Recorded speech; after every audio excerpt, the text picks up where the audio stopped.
আমি একটু কল্পনা করছি সৌরভ গাঙ্গুলি ব্যাটিং করছেন, উল্টো দিক থেকে কখনো ওয়াসিম আকরাম, ওয়াকার ইউনিস, ব্রেটলি তারা বল করছে।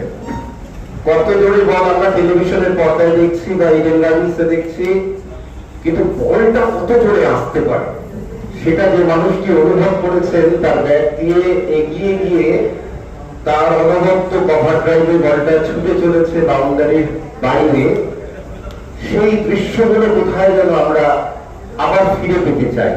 আর তার জন্যই গতি আমরা চাই আমাদের ভূমিপুত্র যারা, অর্থাৎ বাংলার ছেলেরা বা বাংলার মেয়েরাও, আমরা যদি সাগরময় সেন শর্মাকে পাই, আমরা আবার চাই ঝুলন গোস্বামীর মতো কোন কিশোরী বা কোন মেয়েও যাতে ওরকম জোরে বল করতে পারে। তার জন্য গতি নামক যে ভাবনা, সেটিকে বাস্তবায়নের জন্য আমরা এসেছি। এবং বেবি লিগ আন্ডার-10 অনূর্ধ্ব 10, গতি অনূর্ধ্ব 15 এবং অনূর্ধ্ব 18 এই বিষয়টিকে ঘিরেই আমি মূল কথায় চলে আসছি, আর কথা বাড়াবো না।